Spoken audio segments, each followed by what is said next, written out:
is this dude still alive? He is not a dude. You're a dude.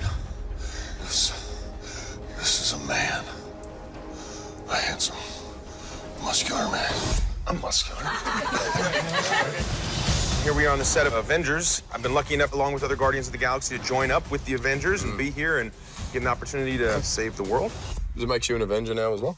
I don't know. I hope. Maybe like a third string Avenger, yeah. I was one of the founding members, so. Yeah, thank you. Thanks. Oh, so he's huge. You know, out of all of the people that I've had the good fortune to work with, these two particular guys and the triumvirate that we formed together, it's very special friendship and decade plus of time together. Go team, yeah! It's been this witnessing of like people's lives growing and changing. It's been a really cool experience.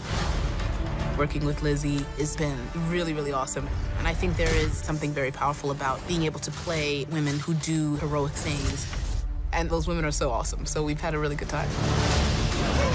Hanging out with everyone on the set is one of the best parts of this job, actually, because it does have this kind of large, extended family feel. I had a bit of a bucket list. I wanted to work with Prax. I thought he'd be good fun. Proven completely wrong on that front. He was arduous and boring and not particularly funny. Boom! Well, at first blanch, it's hard to know what to make of Cumberbatch. And then the more time I spent with him on and off set, I just kind of infatuated with this guy. I was thinking, you know, the journey that Robert Downey Jr. has made, he's the godfather of all this. It has literally been the adventure of a lifetime. I get a little misty thinking about it. So, you know, I lucked out.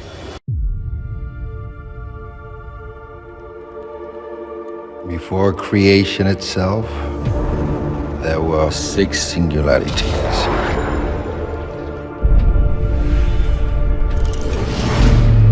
Forged into infinity stones.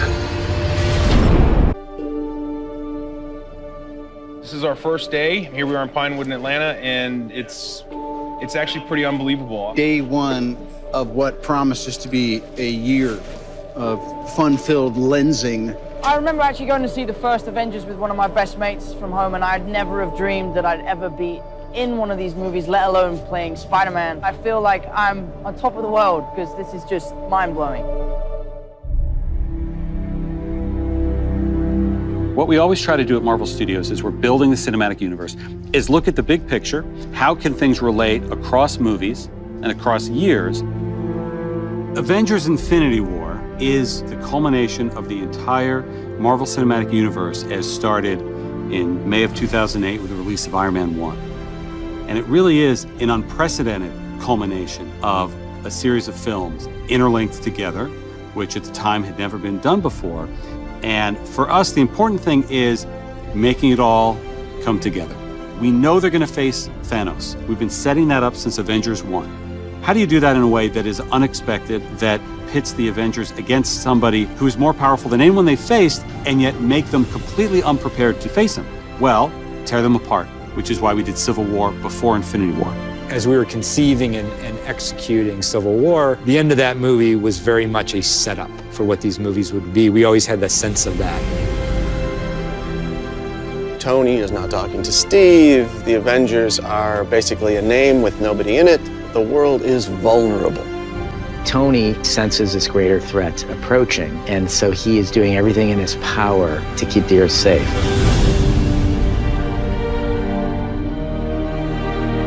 Thanos shows us why he's the biggest, the best, the baddest villain that we've ever had, and the most frightening villain that the Avengers have ever faced.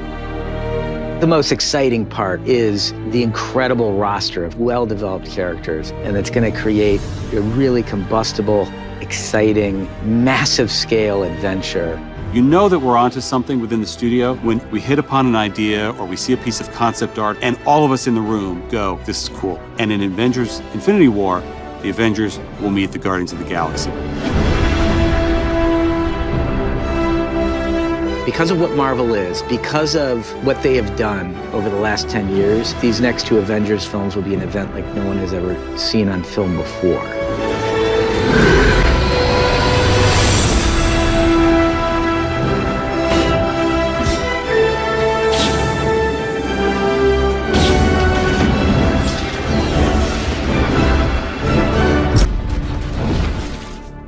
Avengers Infinity War is by far the most ambitious movie we've ever made. It really is the start of the culmination of, at this point, 19 Marvel Cinematic Universe films, and will feature almost every hero that we've introduced into the universe all in one movie.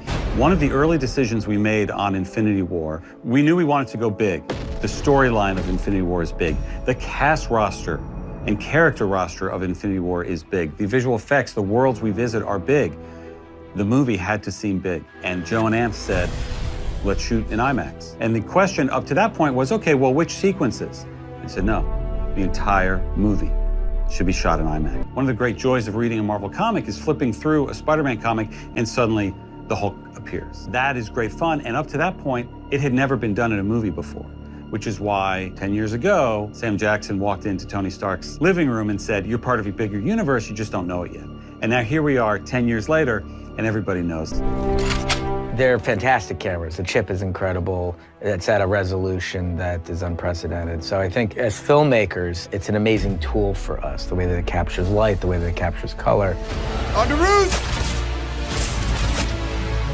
In Civil War, we had a sequence that took place in an airport, and that really became a test scene for us for a couple of reasons. The first was we never had that many characters interacting with each other before in one sequence. It was also a test for those IMAX cameras to say, can we utilize the sheer enormity of this frame? And the answer quickly was yes. It was the success of that sequence with all the cast, with the IMAX cameras, and with Joe and Anthony Russo directing that really gave us the confidence to say, let's even embark on Infinity War. Let's put more characters in it. Let's certainly have Joe and Anthony direct it, and let's use IMAX cameras for the whole thing. Let's talk about this plan of yours. I think it's good, except it sucks. So let me do the plan, and that way it might be really good. Wow. We look at all the different aspect ratios, but the pure form and the biggest form with all of the information is that IMAX frame. This does put a smile on my face. I think if you were to look at the last 10 years as a book, Avengers 3 and Avengers 4 are the final chapters of that book. There's some endings, there's some new beginnings. One of the great values of these movies is like nobody's ever seen something quite like them. The level of ambition in these films are pretty high, and we needed equipment that could help us fulfill that ambition. What's fun with Infinity War is that's the entire film. Because when you have a storyline this big, and when you have the promise of a culmination of all these different storylines, we wanted to tell it in the biggest format possible.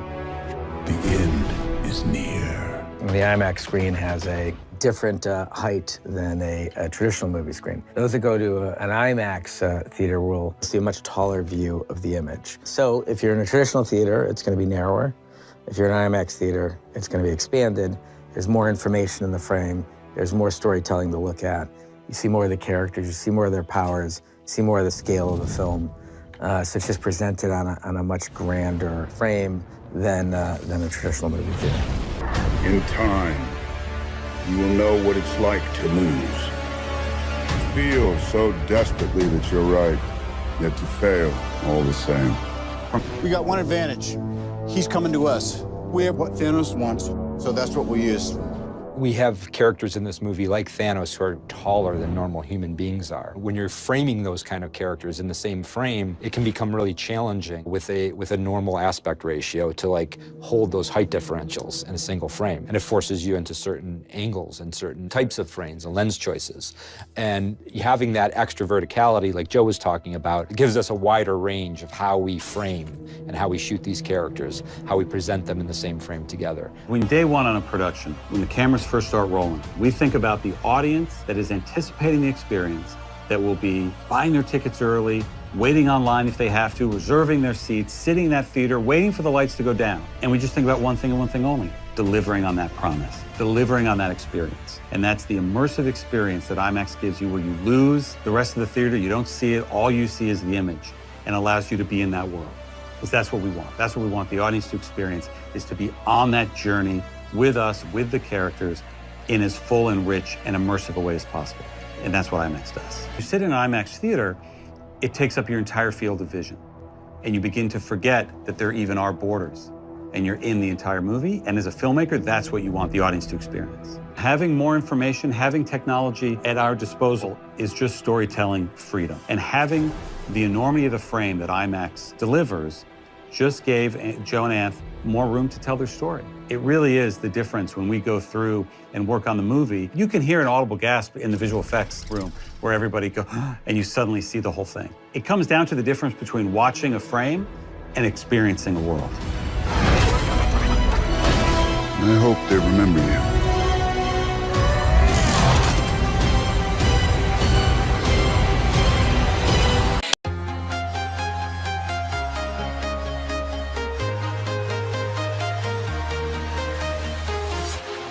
Walking alone, the streets are empty. The only thing I can see is my own silhouette.